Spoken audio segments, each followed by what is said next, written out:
Buenas tardes y gracias por acompañarnos en la sesión pública de la Academia en este ciclo de conferencias de los miércoles con la Academia.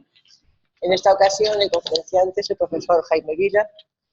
Jaime Vila, para los que no lo conocéis, que supongo que todos le conocéis, es catedrático de Personalidad, Evaluación y Tratamiento Psicológico de la Universidad de Granada. Estudió Psicología en la Universidad Complutense de Madrid y se doctoró en Psicología Clínica en la Universidad Victoria de Manchester, Inglaterra. Su principal línea de investigación ha sido el estudio de los mecanismos psicofisiológicos de las emociones, tanto negativas como positivas, utilizando como principal paradigma de investigación la modulación afectiva de los reflejos defensivos. Entre las emociones negativas investigadas destacan el miedo y la ansiedad en sus manifestaciones, tanto normales como patológicas. Entre las emociones positivas investigadas destaca el amor, estudiado a través del estudio de los mecanismos psicofisiológicos del procesamiento de caras queridas. Esta línea de investigación más básica ha dado lugar a diferentes investigaciones aplicadas, entre las que destacan el estudio de los trastornos de la ansiedad, los trastornos de la alimentación y los trastornos adictivos, tabaco, alcohol y cocaína. La principal característica de estos trabajos es la inclusión de medidas fisiológicas, periféricas y centrales, junto con medidas conductuales y subjetivas. Jaime, cuando quieras.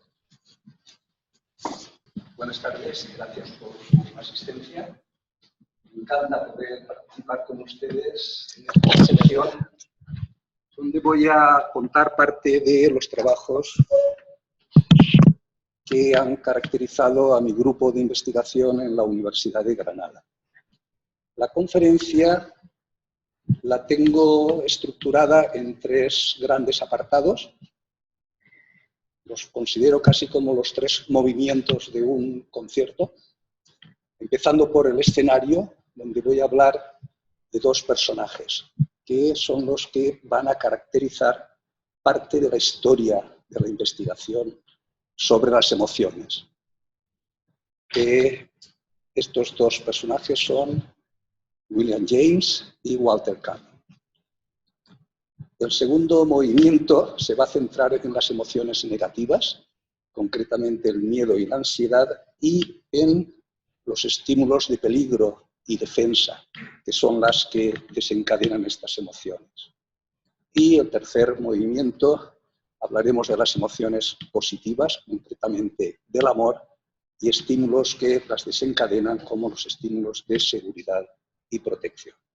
Y terminaremos con un epílogo, una breve reflexión sobre, más allá de la supervivencia. Bien, pues empezando con el escenario, nuestros dos personajes son William James y Walter Cannon. Los dos son importantes porque compartieron muchas cosas, entre ellas su afición por la naturaleza y los viajes. Aquí tenemos a William James de jovencito, iniciando un viaje en Brasil por el Amazonas. Y a la derecha tenemos un monte que hoy se llama el Monte Cannon, porque lo coronó por primera vez Cannon con su mujer durante la época de las bodas, el viaje de bodas. Los dos compartieron este tipo de afición, pero a su vez compartieron otras muchas cosas. Entre esas cosas estaba que los dos estudiaron en la misma universidad, la Universidad de Harvard, en la Facultad de Medicina. Los dos fueron profesores en esa misma facultad, en el mismo departamento de Fisiología, y además se conocieron, a pesar de que llevaban 30 años de diferencia. James fue profesor de Cannon y los datos que todavía tenemos es que se llevaban bien. Y los dos compartieron su interés por la investigación sobre las emociones. Bien, vamos a contar primero la aventura de William James por el Amazonas. Fue un viaje que se unió a una expedición de un naturalista suizo por el Amazonas, que duró varios meses. Cuando estuvo en Brasil, tuvo la mala suerte de coger una infección de viruela y estuvo a punto de perder la vista. Por eso lleva esos ojos, esas gafas oscuras, que parece que va hacia una aventura arriesgada. Pero bueno, ahí pasó varios meses y en ese tiempo lo que hizo fundamentalmente fue hacer dibujos de los nativos y escribir cartas a su familia. De manera que su talento sobre el arte y la pintura parece que es evidente, como también su afición por el arte. En su famoso artículo de 1884, ¿Qué es una emoción?, que abre casi el estudio neurocientífico de las emociones, cita este cuadro, La Ascensión de la Virgen de Tiziano, y cita con frecuencia muchos cuadros relativos a pintores en sus escritos. En el caso de Walter Cannon, ya he comentado que aprovechó el viaje de la boda pues para poder hacer una excursión. Esto es en la zona de los glaciares entre Estados Unidos y Canadá, y por primera vez subió con su mujer a este monte, que después la Asociación de Geografía de Estados Unidos pues cambió su nombre, del Monte de las Cabras al Monte Cannon. Cannon fue un hombre, un investigador de laboratorio, muy dedicado a la ciencia. Aquí lo tenemos con Pavlov, que acompañó en una de sus visitas a Estados Unidos. Pero de Cannon también se sabe que fue amigo personal de Juan Negrín. Juan Negrín era el catedrático de Fisiología en la Universidad Central de Madrid, hoy la Complutense, y bueno, era amigo personal de Juan Negrín. Juan Negrín, en la época de la Guerra Civil Española, era el presidente de la República, y cuando se perdió la guerra, se sabe que Cannon ayudó a los fisiólogos españoles que tuvieron que emigrar. Bien, pues estos dos personajes,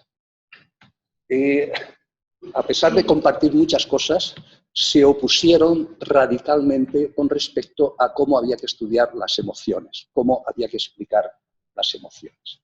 El modelo de James se puede resumir de esta forma, es un resumen cogido del propio Cannon, que lo resume de esta manera. Los estímulos ambientales, pues bueno, son captados por los receptores sensoriales. Los receptores sensoriales envían esa señal a la corteza cerebral.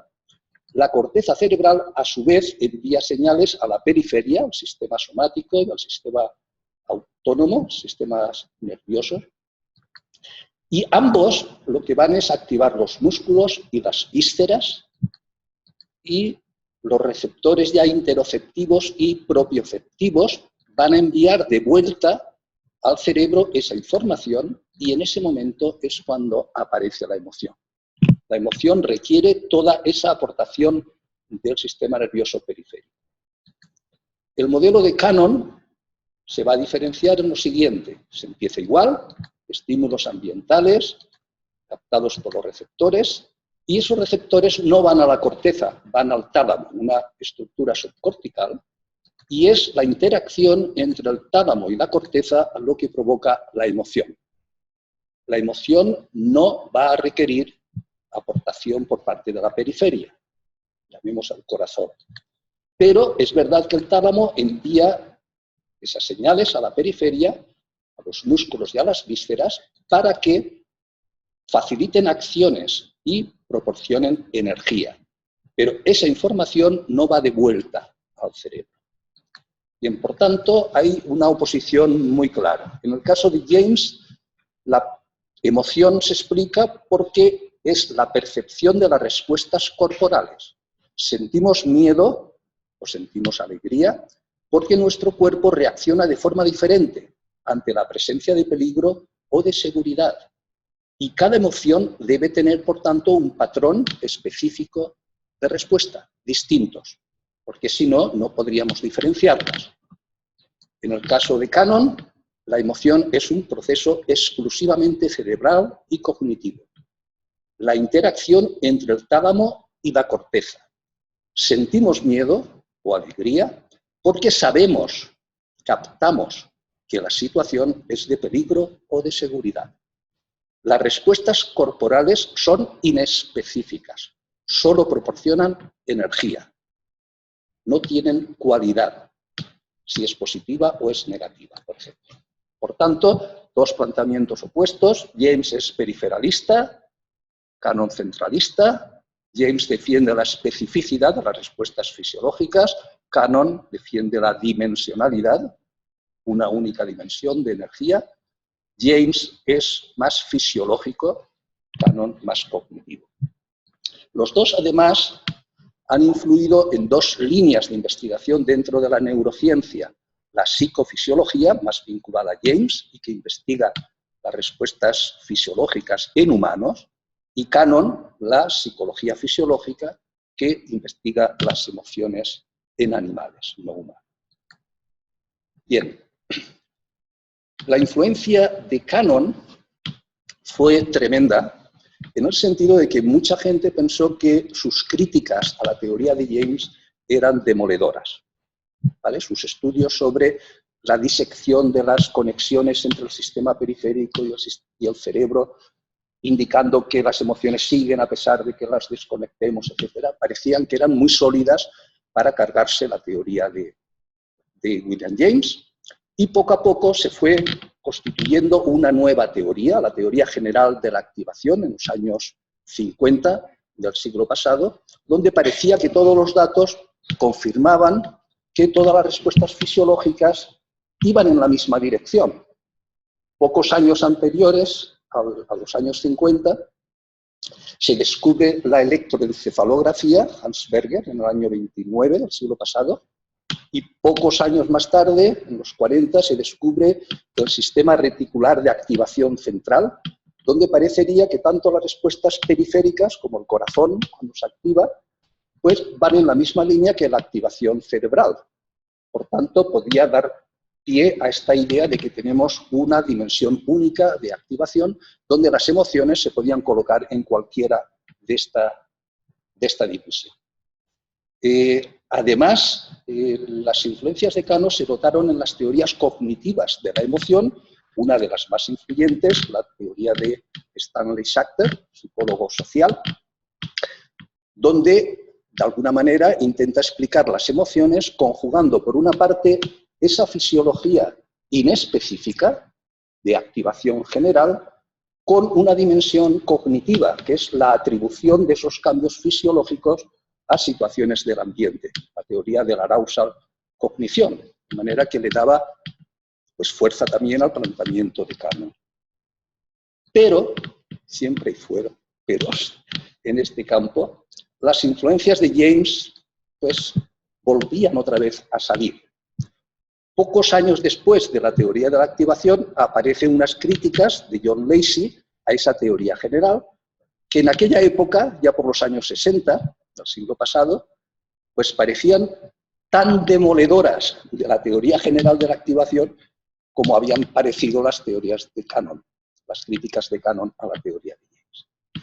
John Lacey lo que viene a decir es que las respuestas fisiológicas tienen patrones y que a veces van en direcciones opuestas, unas se activan y otras se desactivan, ¿vale? O unas se activan y otras están nulas, donde no se observa que haya correlaciones entre las diferentes medidas. Y un ejemplo de ellos es el reflejo barorreceptor. El reflejo barorreceptor es un reflejo muy bien conocido en fisiología, donde hay relaciones entre la presión sanguínea y la tasa cardíaca, pero a su vez la presión sanguínea y la actividad cerebral. De manera que cuando aumenta la presión, para protegerse el organismo de una presión excesivamente alta, se envían señales al corazón para que disminuya la tasa cardíaca, disminuya la frecuencia cardíaca y como consecuencia baje la presión sanguínea. Un ejemplo típico de se activa un sistema y se reduce el otro. Y lo mismo ocurre con la activación cerebral. La presión sanguínea está haciendo que disminuya la presión arterial. De manera que no podemos hablar de una única dimensión de activación, hay que hablar de muchas dimensiones. Y por último, también tenemos las teorías del feedback facial, ya en los años 70 y 80 del siglo pasado, donde parecía que esas respuestas periféricas de las que hablaba William James y que no se referían solo al sistema nervioso autónomo que eran las críticas de Cannon, sino que incluía también el sistema somático, entre ellas las expresiones faciales, que es parte de la activación del sistema nervioso periférico. Pues estas teorías parecía que venían a darle apoyo a la teoría de James, en el sentido de que las expresiones faciales, que están muy cerca del cerebro, sí pueden enviar señales muy rápidas y que las pudiera procesar el cerebro y poder distinguir esos patrones diferenciales que planteaba James con respecto a las emociones. Por tanto, tenemos aquí enfrentamiento que ha durado a lo largo de todo el siglo pasado y que además, pues bueno, estuvo apoyado por el difícil papel que tuvo la investigación sobre las emociones en una época donde predominaron dos grandes paradigmas en psicología. El paradigma conductista, la primera mitad del siglo pasado, y el paradigma cognitivo, del procesamiento de la información. Ni el paradigma conductista ni el cognitivo prestaron especial atención a la emoción. La emoción era, para el conductismo, un subproducto, ¿vale? No era un epifenómeno, y que, en lugar de ayudar, dificultaba la investigación sobre el comportamiento. En la psicología cognitiva, pues la emoción perturbaba. Había que quitarla para poder estudiar bien los procesos cognitivos, porque las emociones, como se sabe, pues bueno, o las pasiones, pues alteran, y por tanto el procesamiento cognitivo no funciona. Bien, por tanto, ha sido difícil el estudio de las emociones, pero en los últimos años, ya del siglo pasado y principios de este, la cosa ha cambiado. Y ha cambiado, entre otras muchas razones, por los grandes avances que se han producido en la investigación fisiológica, en las nuevas tecnologías de registro de la actividad fisiológica, tanto periférica como central. Las técnicas de resonancia magnética funcional, las técnicas de electroencefalografía de alta densidad, de 200 y pico electrodos, la cartografía cerebral, son técnicas que han ayudado a avanzar no solo a la neurociencia cognitiva, sino también a la neurociencia afectiva. Los avances en este ámbito de la neurociencia afectiva han sido más lentos y el reto realmente al que nos encontramos todavía es la necesidad de integrar el corazón y el cerebro, es decir, integrar a James y a Cannon. Lo mismo que hace falta también integrar planteamientos universalistas con respecto a las emociones y particularistas con respecto a las emociones, es decir, integrar lo que es también la cultura y las influencias sociales en el desarrollo de las emociones. Bien, por tanto, estamos en una época donde hace falta integrar. Y uno de los ejemplos de integración que representa un nuevo marco para investigar las emociones es el profesor Peter Lang y el modelo bioinformacional que él ha defendido. De forma muy resumida, lo que viene a decir Peter Lang es que las emociones son básicamente disposiciones para la acción, ayudan a acciones comportamentales. Por ejemplo, la ira nos va a ayudar a defendernos atacando. El miedo nos va a ayudar a escapar huyendo. La alegría nos va a ayudar a aproximarnos a los otros. En su planteamiento, estas emociones están vinculadas directamente a dos sistemas motivacionales primarios, el sistema apetitivo y el sistema defensivo. De manera que las emociones positivas quedan vinculadas al sistema apetitivo, motivacional, y las emociones negativas al sistema defensivo. En este planteamiento, emoción y motivación están vinculados, pero no se confunden. No se confunden en el sentido siguiente.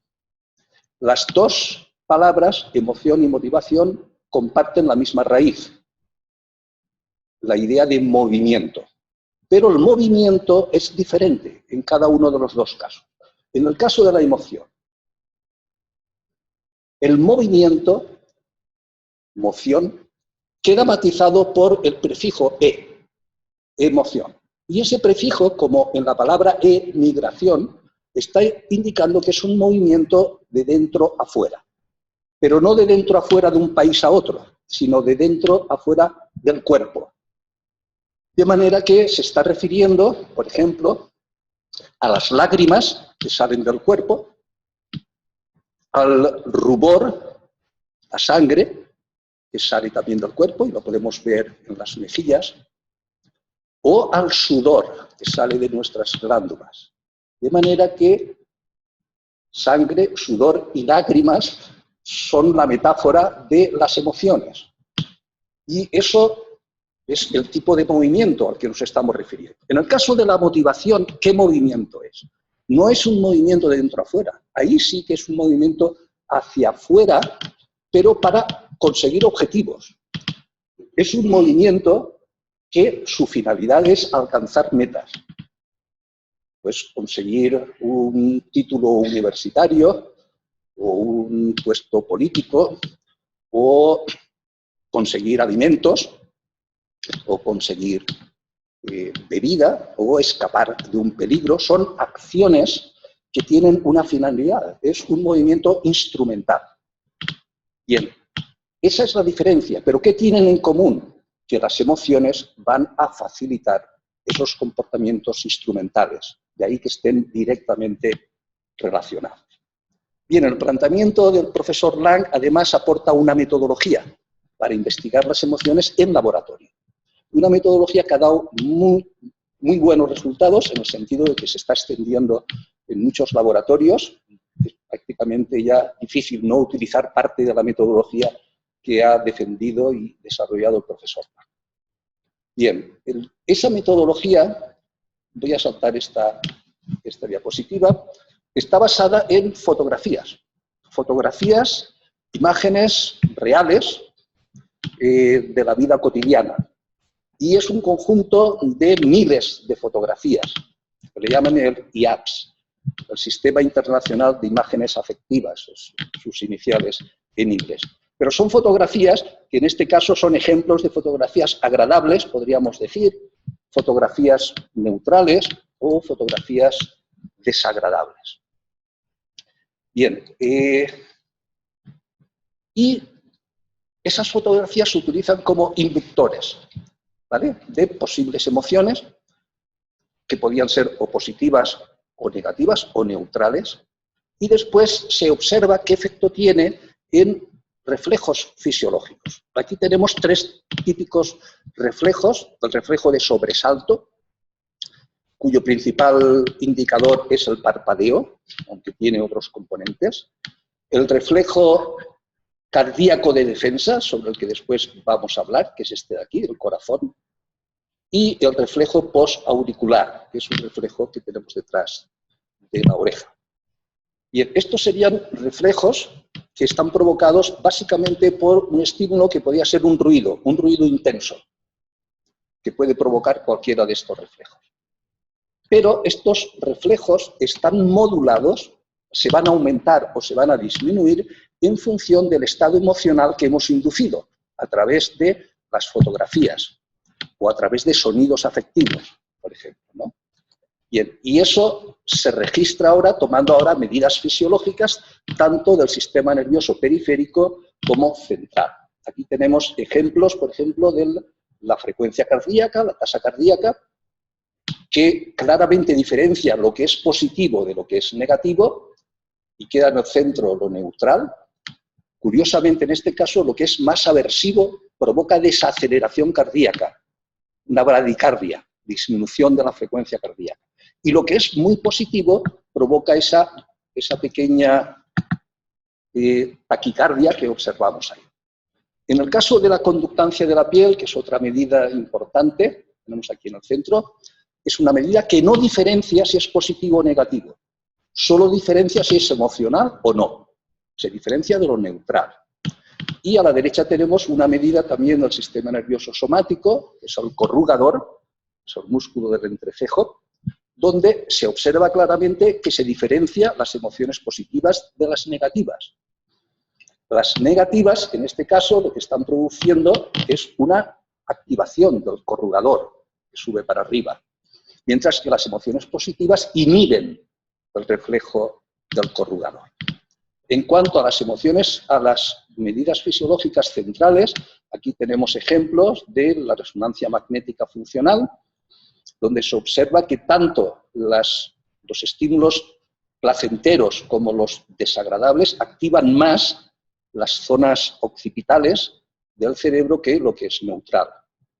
Y lo mismo ocurre con los potenciales evocados, donde no se diferencia si es positivo o negativo, pero sí si es emocional o no es emocional.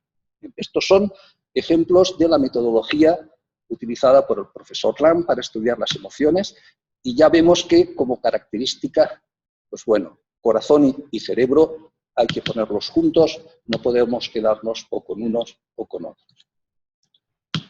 Bien, pasamos a la segunda parte. Vamos a hablar ahora de las emociones negativas. Y básicamente es el miedo y la ansiedad. El miedo y la ansiedad son las emociones provocadas por la percepción de peligro o amenaza. Y esa percepción va a provocar unas reacciones que son reacciones protectoras, defensivas. Nos van a ayudar a defendernos de ese peligro o de esa amenaza. Por ejemplo, nos puede ayudar a salir corriendo o a luchar, a enfrentarnos al peligro. Nos puede ayudar a quedarnos paralizados hasta que pase el peligro. O nos provocan el sobresalto, que es una interrupción de lo que estamos haciendo para hacer frente a la situación. De manera que son estas respuestas fisiológicas las que nos pueden ayudar a entender los mecanismos que están detrás de emociones, que en principio son emociones adaptativas, ayudan a la supervivencia. Aunque es verdad que si esas reacciones defensivas son excesivas o muy frecuentes, o no responden a un peligro real, esas emociones se convierten en patológicas. Es donde aparecen los trastornos de la ansiedad. Bien, pues conocer las reacciones defensivas o protectoras ha sido la clave para ir avanzando en el conocimiento de las emociones negativas como el miedo y la ansiedad. Y ahora me voy a centrar en una de esas reacciones defensivas, lo que llamamos nosotros la respuesta cardíaca de defensa. Porque es el corazón y el sistema cardiovascular el que más nos ayuda a defendernos. Y así se ha entendido siempre, desde la época de la reflexología rusa, Pavlov y Sokolov, por ejemplo, pero también de la época de Cannon. Bien, ha habido dos planteamientos también opuestos sobre cómo hay que entender las reacciones defensivas, y en concreto las reacciones defensivas del corazón. En el caso de la reflexología rusa y algunos investigadores americanos como Graham y Lacey han defendido un planteamiento cognitivo. ¿En qué sentido? En el sentido de que una reacción defensiva se entiende como una reacción que te protege frente a algo que es aversivo y te protege disminuyendo la sensibilidad de los receptores a ese estímulo aversivo. El símil sería cerrar los ojos. Es decir, ante algo que es aversivo, cerramos los ojos. En el caso del planteamiento motivacional o emocional, que es en el que se está basado en los trabajos de Cannon, la idea de defensa no es una defensa cognitiva, no es cerrar los ojos. La defensa motivacional es salir huyendo, salir corriendo ante algo que es peligroso. Y por tanto, la reacción del corazón de proporcionar energía va a servir precisamente para salvarnos, pero no desde el punto de vista cognitivo, sino más bien desde el punto de vista energético, motivacional. Dos planteamientos distintos. Sin embargo, mantenían un planteamiento similar con respecto a otras cosas. Por ejemplo, el primer supuesto era que el principal componente de esa respuesta era el corazón, era una aceleración cardíaca. Cuando hay un peligro o una amenaza, el corazón tiene que activarse. ¿Vale? Además, se pensaba que era una activación que no habituaba, que era resistente a la habituación si se volvía a presentar el peligro. Segundo, se suponía que estaba mediada esa aceleración cardíaca por activación del sistema nervioso simpático, no el parasimpático. ¿Vale? El simpático, cuando se activa, pues está haciendo que las contracciones del corazón sean más fuertes y más rápidas, ¿vale? Para que haya más sangre y más pronto llegue la sangre a la periferia. Y, sin embargo, se diferenciaban los dos planteamientos simplemente en su significación psicológica. Una era atencional, defensa atencional, como cerrar los ojos, disminuir la atención al estímulo externo, frente a emoción. Es decir, el planteamiento de Cannon más bien es la motivación ayudada por la emoción, lo que explica que haya esa aceleración cardíaca. Bueno, pues los datos que voy a contar ahora de forma bastante resumida desconfirman cualquiera de estos supuestos, ni uno ni otro. En primer lugar, si estudiamos la reacción defensiva ante un estímulo intenso como puede ser un ruido inesperado, que tenga esas características, ruido blanco, entre 100 y 105 decibelios de intensidad, medio segundo de duración y tiempo de subida instantáneo, es decir, que es como brusco, ¿vale? Que no poco a poco va subiendo. En esas características encontramos esta respuesta del corazón. Las líneas verticales hacen referencia a 3 sonidos que se presentan. Y veis, el primer sonido provoca un cambio muy llamativo del corazón con una primera aceleración, una bajada, es decir, una primera desaceleración y una segunda aceleración, que prácticamente desaparece en la segunda presentación y ya en la tercera no hay nada. Es decir, hay habituación rápida. Esta respuesta, que este es de un participante cualquiera, si la promediamos con grupos de participantes, pues tenemos la imagen de abajo a la izquierda, donde ya se observa esos dos componentes, una primera aceleración, desaceleración, y una segunda aceleración, desaceleración. Y que también se puede representar con solo 10 puntos. Nosotros la representamos con 10 medianas de 10 intervalos progresivamente mayores, pero que reflejan muy bien y simplifican el análisis. De manera que estadísticamente es mucho más fácil trabajar con 10 puntos que no con 80 segundos, que es la medida que tiene la gráfica de la izquierda. Bien, por tanto, la respuesta no es una aceleración, sin más, es una respuesta, tiene componentes acelerativos y desacelerativos. Segundo, la mediación fisiológica. Pues estos datos, aquí lo que tenemos es un indicador específico de activación simpática, que es el tiempo de tránsito del pulso. Tiempo de tránsito del pulso es el tiempo que llega a la onda del pulso desde que se produce la contracción ventricular, que es la que saca la sangre, ¿vale?, del corazón, cuando llega ya a la periferia, como puede ser el dedo, el tiempo que tarda. De manera que el tiempo que tarda, si la fuerza del corazón ha sido mayor, va a ser menor el tiempo, es mucho más breve. Pues el tiempo de tránsito del pulso te está indicando si está habiendo activación simpática o no lo está viendo. Bien, en este caso tenemos la línea recta continua, que es la respuesta cardíaca, el corazón, y la discontinua es justo la medida de la activación simpática. Y vemos que la primera aceleración, pues en lugar de tener una activación simpática, que la explicara, es verdad que cuando aumenta la activación aumenta la tasa cardíaca, aquí tenemos lo contrario. Esa primera aceleración no la puede explicar el simpático, porque el simpático está inhibido en ese momento. Bien, inmediatamente tenemos una desaceleración. Cuando empieza a bajar la tasa cardíaca, en ese momento es cuando empieza a subir el simpático. Con lo cual, esa desaceleración tampoco la puede explicar el simpático, que sería porque disminuye el simpático, desacelera. No porque está aumentando. Las únicas coincidencias es en la segunda aceleración y segunda desaceleración. Ahí sí coinciden. Por tanto, estos datos apuntan a que el simpático sí es parte, pero solo de la segunda parte de la respuesta, la segunda aceleración-desaceleración. Los mismos datos se reproducen cuando cogemos otro indicador de activación simpática, que es el PEP. El PEP es el periodo de proyección. El periodo de proyección es el tiempo que tarda en salir la sangre del corazón, cuando se abre la válvula aórtica, desde que se produce la contracción ventricular. Se produce la contracción y lo que se tarda en que se abra la válvula y salga la sangre. De manera que ahí pasa exactamente lo mismo. Cuanto más fuerte es la fuerza de contracción, que es lo que hace el simpático, menos tarda en abrirse.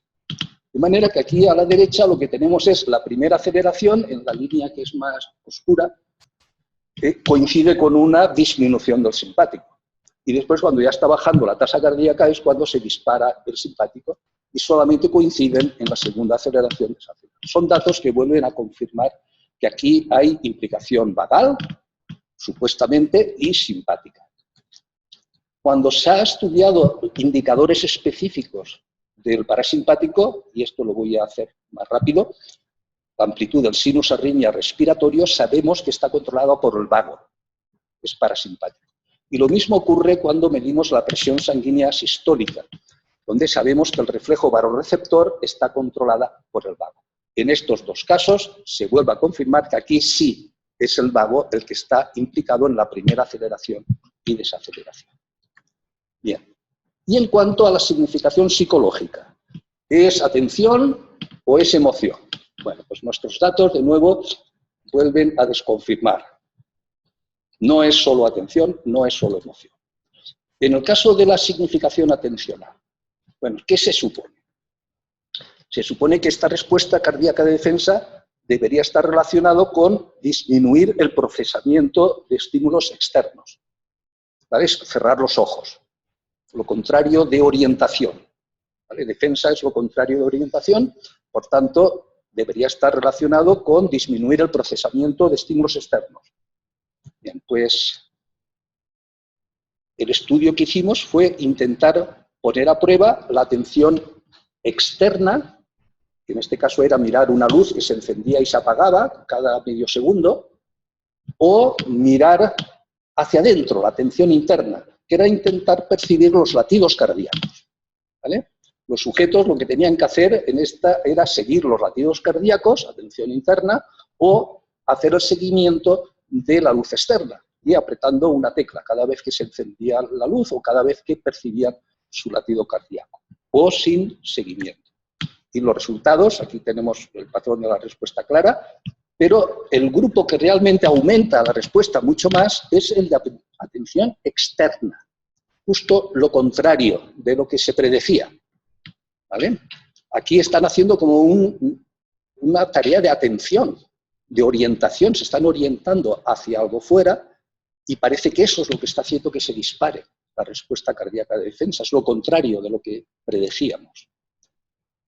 Esa emoción, pues en este caso la hipótesis es, si la defensa cardíaca, la respuesta está relacionada con las emociones, con el miedo, por ejemplo, entonces debería estar aumentada cuando activemos miedo en los participantes. Los activamos a través de fotografías, imágenes de LIAPS y deberíamos observar que la respuesta aumenta. Bueno, en este caso pues se esperaría potenciación, aumento de la respuesta cuando estuvieran viendo imágenes desagradables. Se inhibiría, teóricamente, si estuvieran viendo imágenes agradables. Bueno, pues el estudio lo hicimos con sujetos que tenían fobia a animales, como serpientes o arañas, o sujetos que tenían miedo a la sangre. Y utilizamos estas fotografías. De manera que había un grupo que tenía miedo a los animales, a cualquiera de los animales, pero no a la sangre. Otro grupo que tenía miedo a la sangre, pero no a los animales. Y un grupo de control que no tenía miedo ni a los animales ni a la sangre. Bien, aquí tenemos los resultados del grupo que tenían el miedo a los animales.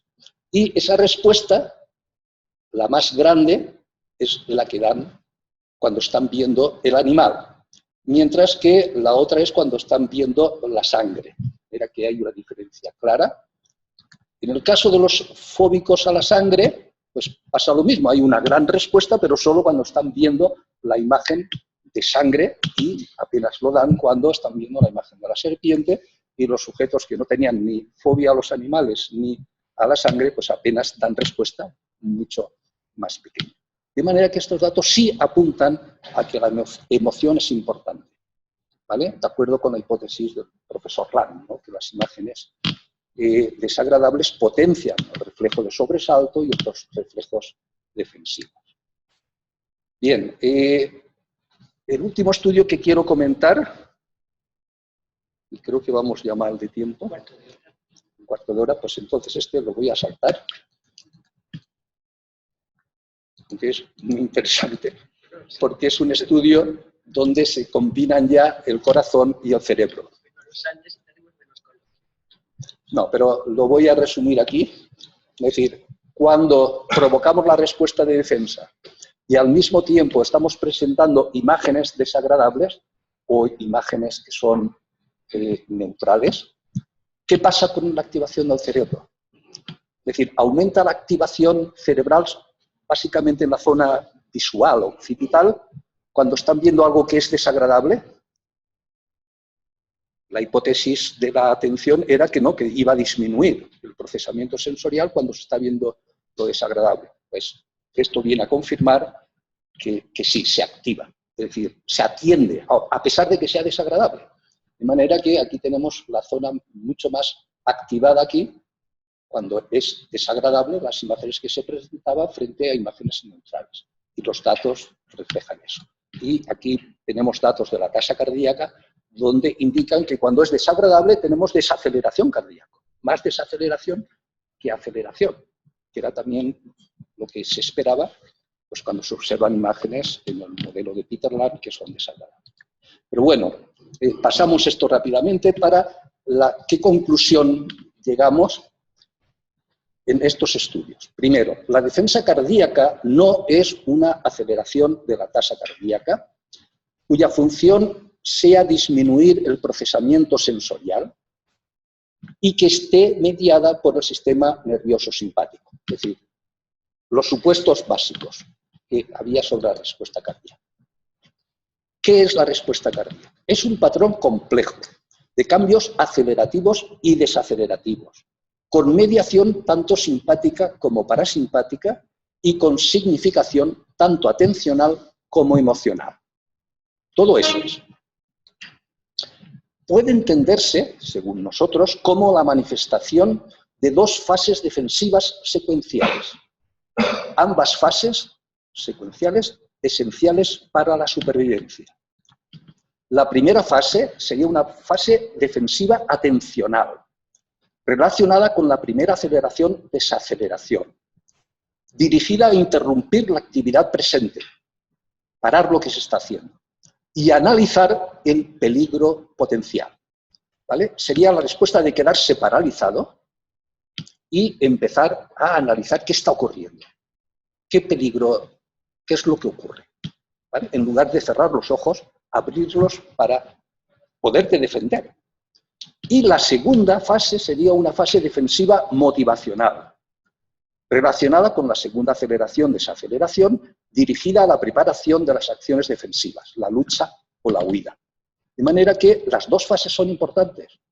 Eso de cerrar los ojos no es adaptativo, si realmente un sonido te puede indicar que hay un peligro. Bien, pues esto sería un poco el resumen de esta parte. Pasamos ahora a las emociones positivas. Bien, tenemos como un cuarto de hora, más o menos. Bien, si ha sido difícil estudiar las emociones negativas en general, no digamos las positivas, ha sido mucho más difícil. Y parte de la dificultad viene precisamente también por los estímulos que el profesor Lang desarrolló con el IAPS y con los sonidos.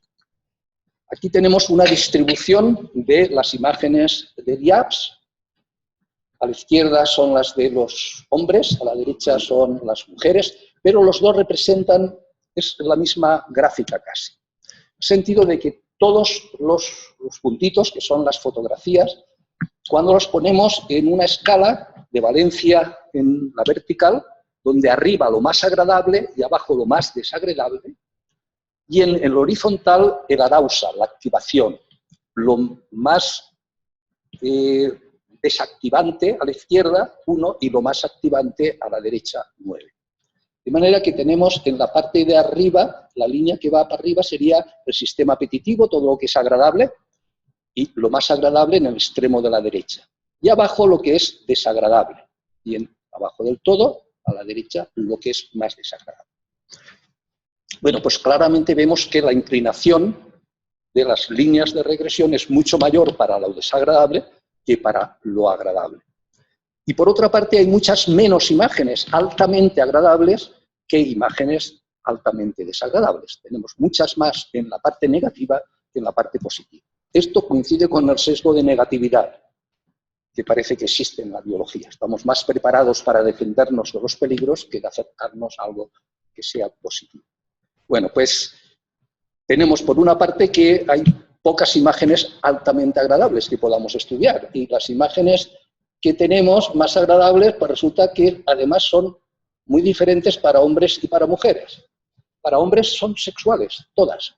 Es decir, las más activantes son este tipo de imágenes, y para las mujeres, pues otro tipo de imágenes, más relacionadas con afiliación o familias, etcétera, ¿no?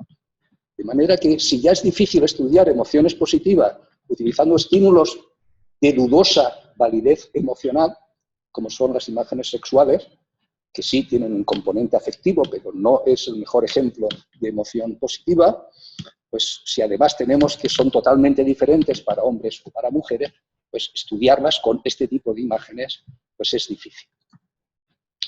Bien, a nosotros se nos ocurrió que debería haber otras vías, otras formas de estudiar las emociones positivas que dieran resultados quizá más prometedores. Y nos centramos en el concepto de apoyo social, donde existe una amplísima literatura sobre los efectos que tiene el apoyo social sobre la salud.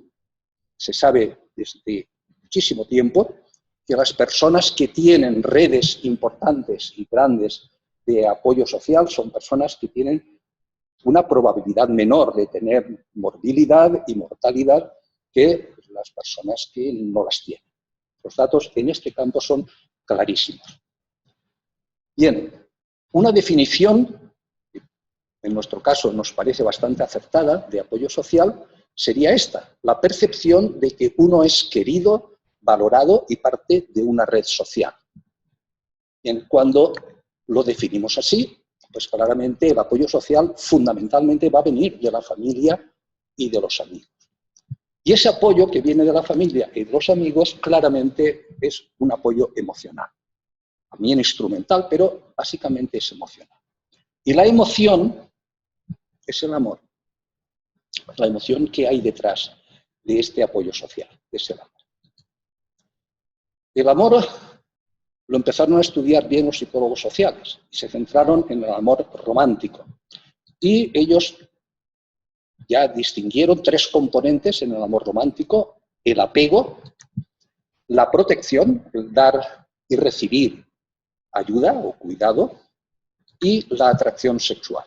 Estos son los 3 componentes del amor romántico, pero son los mismos que para el amor en general. La única diferencia para el amor en general, como el amor de los padres, el amor filial, el amor de los amigos o el amor en general, tiene los 3 mismos componentes, solo que la atracción sexual es sustituida por afecto positivo.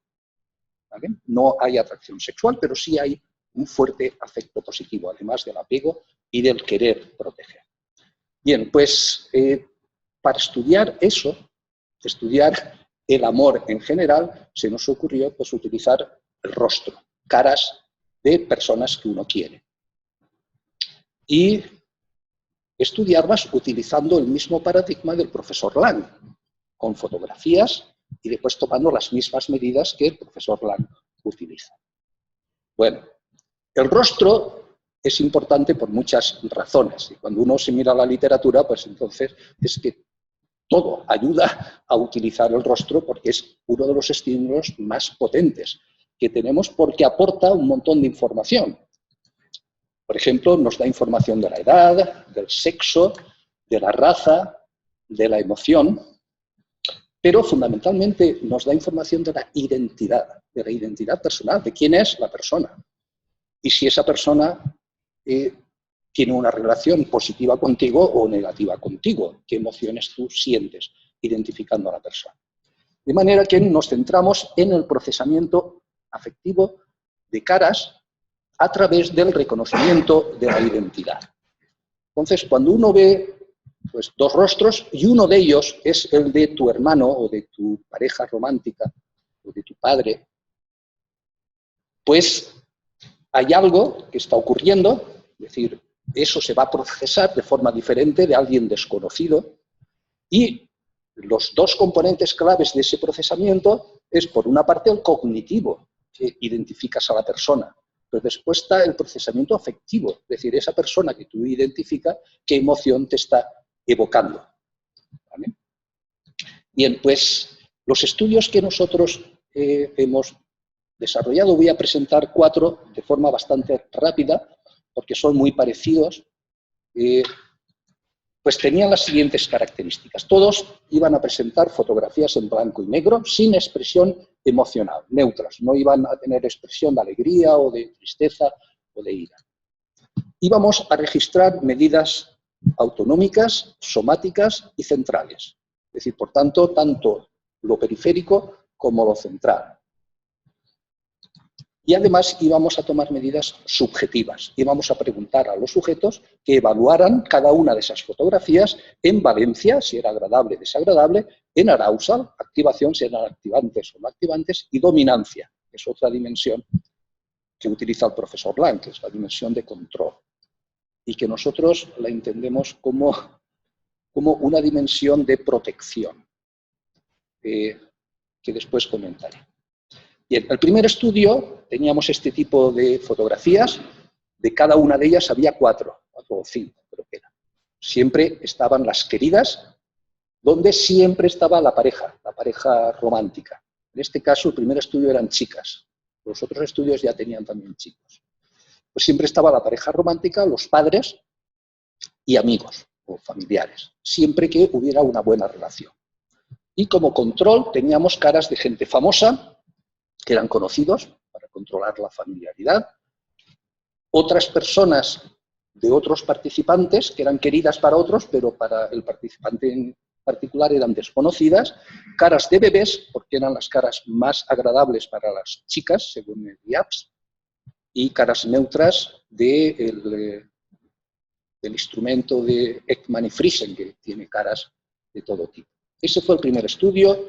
En el segundo estudio ya nos centramos solo en 2 caras queridas, que iba a ser el novio y el padre.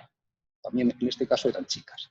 Y vamos a tener un control del novio y un control del padre de otros participantes, más la cara del bebé. En el siguiente estudio añadimos caras desagradables, caras mutiladas, de manera que íbamos a controlar también el tipo de afecto que provoca la cara, porque hasta ahora todas eran o agradables o neutras. Ahora queríamos también saber qué pasa con las desagradables, ya que teníamos ya las 3 categorías. En el caso de las queridas, a partir de aquí siempre hemos utilizado la cara de la pareja romántica, la cara del padre y de la madre, y la cara del mejor amigo o amiga. ¿Vale? Mejor amigo o amiga. Cuando los sujetos eran chicas, pues era el mejor amigo. ¿Vale? Era la mejor amiga, para que hubiera 2 chicos, 2 hombres y 2 mujeres. ¿Vale? Si era una chica la participante, entonces el novio y el padre, pues la madre y la mejor amiga. Y el último estudio es un estudio donde intentamos controlar otras cosas. También la familiaridad, eran familiares, pero desagradables. Es decir, estaban los que querían, las caras queridas familiares, pero estaban los que no llamamos odiadas, pero no queridas. ¿Vale? Y después teníamos también caras que eran físicamente muy agradables y físicamente muy desagradables, para controlar también esa parte del afecto físico frente al afecto social o del apego, ¿no?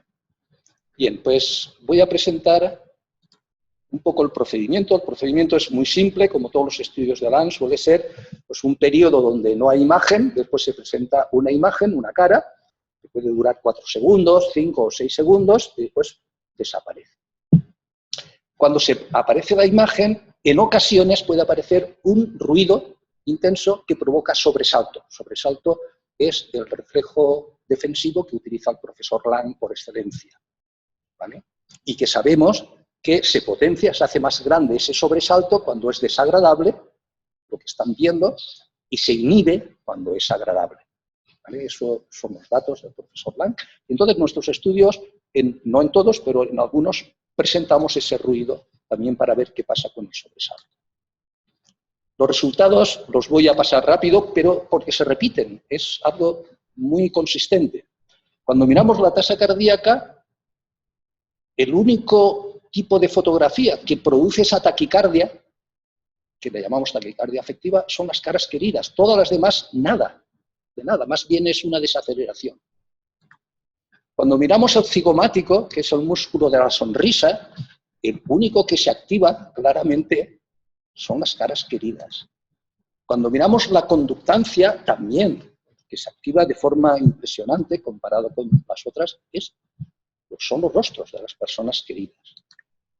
Y si miramos ahora las medidas centrales, en este caso es el P300, que es un potencial evocado, que se registra en todo el cerebro, pero es mayor en la zona parietal, por eso es el PZ, zona parietal central, pues quien produce un P300 mayor y también una positividad más tardía del P300 es solo el de las caras queridas.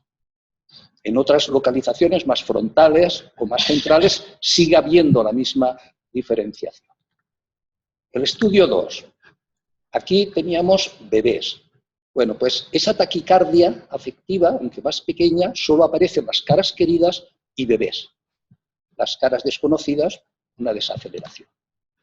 El cigomático, quien más activa son las caras queridas, la conductancia vuelve a repetirse, las caras queridas, y los potenciales evocados, de nuevo, ahí aparece el P300 y la positividad tardía también, que diferencia solo a las caras queridas. Aquí también aparece un N2, N200, que también diferencia las caras queridas. En el estudio tercero, este fue el primero donde teníamos chicos y chicas, hombres y mujeres. Y lo que vemos, aquí tenemos la modulación del sobresalto. Este es el reflejo de sobresalto. Y entonces, cuando estaban viendo las caras queridas, ¿qué es lo que ocurre? Que se inhibe, se hace pequeño el sobresalto, ¿vale? Y cuando estaban viendo, en este caso, las caras mutiladas, las desagradables, el reflejo se potencia. ¿Qué es lo que se esperaba, según los estudios de Pitana? Esto es mayor en las mujeres que en los hombres, pero en los hombres también se produce, también con diferencias significativas. Cuando miramos, en este caso, el cigomático, creo que es este, el cigomático, pues vemos que también se potencia mucho más la activación en hombres y en mujeres, pero también es mayor en mujeres, ¿vale? La sonrisa que se produce al ver una cara querida, pues es mayor en el caso de las mujeres. La tasa cardíaca vuelve a aparecer, la taquicardia afectiva, solo en las caras queridas, y en la conductancia ya se observa que hay menos diferencia, como se esperaba también, con las caras desagradables, porque la conductancia no diferencia lo que es positivo de negativo. Hay una pequeña diferencia, pero no es significativa.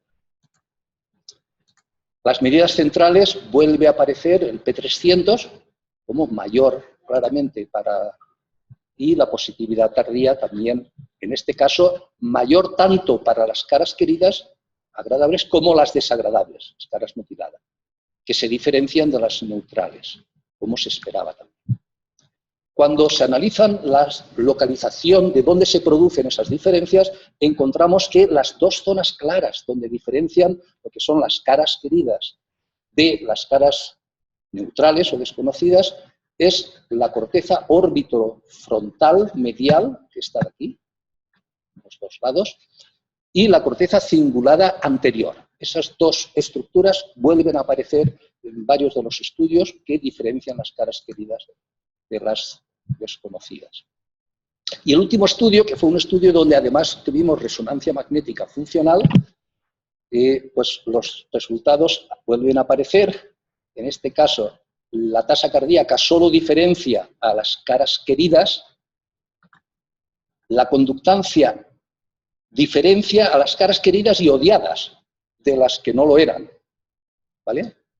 Pero no hay diferencias entre las dos, como se esperaba también. La conductancia no es específica de positivas o negativas, no diferencia, solo lo que es emocional de lo que no es. El cigomático se vuelve a disparar y el corrugador, el único que realmente produce inhibición del corrugador, son las caras queridas. Y con respecto a la resonancia magnética, vemos claramente la activación en esa corteza órbito-frontal medial. Se vuelve otra vez a salir diferenciando las caras agradables de las desagradables. Y cuando se comparan con las desconocidas, pues vemos que hay otras zonas típicas, aquí por ejemplo el precúneos y el cingulado posterior, que son áreas que diferencian lo que es el conocimiento episódico de la persona, que tenemos obviamente, pero aquí no entra emoción, es conocimiento, la teoría de la mente, aquí entra, y después aparece también la ínsula, como otras áreas importantes que las diferencian. Bien, por tanto, llegamos ya al final, el resumen de esta tercera parte, las caras queridas. En primer lugar, son un potente elicitador de afecto positivo, amor. Los cambios fisiológicos que hemos registrado son típicamente distintivos de emociones positivas. No se debe a familiaridad ni se debe a emoción negativa, es específicamente positiva. Potente inhibidor de reacciones defensivas. El reflejo de sobresalto queda inhibido. Actúan, por tanto, como señal de seguridad y de protección, activando el sistema motivacional apetitivo e inhibiendo recíprocamente el sistema defensivo. Y por último, es un posible mecanismo, o es el posible mecanismo que explique los efectos beneficiosos de las emociones positivas sobre la salud. ¿Por qué tener apoyo social es tan beneficioso para la salud? Pues posiblemente porque está produciendo todos estos cambios que nos protegen de las reacciones defensivas y del estrés, que a largo plazo, pues bueno, están asociadas con morbilidad, mortalidad prematura, etc. Bien, y la última reflexión, que es un epílogo de nada, un minuto. La pregunta es, ¿realmente las emociones solo sirven para la supervivencia? Bueno, un psicólogo, un neurofisiólogo muy conocido, Robert Sperry, que le dieron el Premio Nobel de Medicina y de Fisiología por sus trabajos sobre el cerebro dividido. Pues él decía que el cerebro no había evolucionado para producir actividad mental.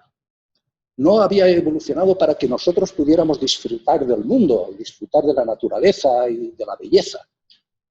El cerebro había evolucionado básicamente para ayudar a la supervivencia, para ayudar a nuestra adaptación, para salvarnos y poder vivir más. Bueno, los datos que hemos visto hasta ahora son coherentes con esta idea. Tanto las emociones negativas como las positivas, pues parece que sí.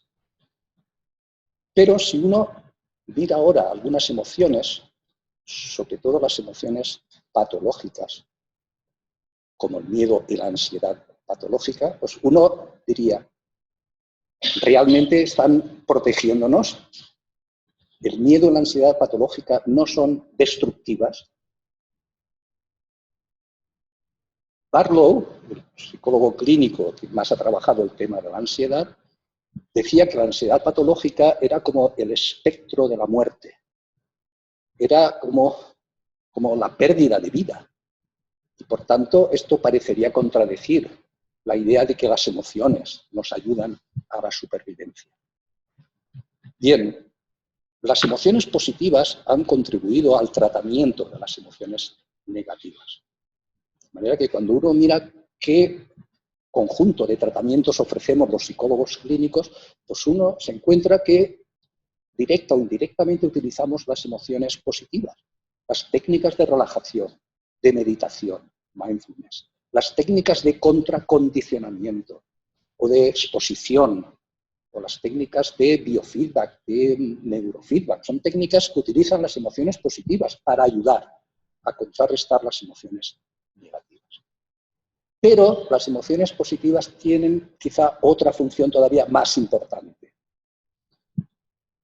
Y haría referencia a algo que decía Fernando Pessoa, el escritor portugués. Solía decir que el arte, la literatura, pues la arquitectura, la naturaleza, cualquier actividad que nos apasione, científica o humanista, es la evidencia más clara de que no basta vivir, que lo importante no es la supervivencia, vivir más años. La clave está en vivir mejor, vivir con calidad, vivir con sentido. Y que precisamente ese tipo de actividades que hacemos no ayudan a vivir más años, sino nos pueden ayudar a vivir mejor. Y justo esas actividades son las que disfrutaron y desarrollaron nuestros dos personajes de nuestra historia, William James y Walter Cannon. Los dos disfrutaron de la naturaleza, de los viajes por el Amazonas, subiendo al monte. De manera que ese tipo de emociones hay que cultivarlas y que si todavía no son parte de la investigación de la neurociencia afectiva, deberían de serlo. Y esta es mi reflexión final. Vale, gracias a vosotros.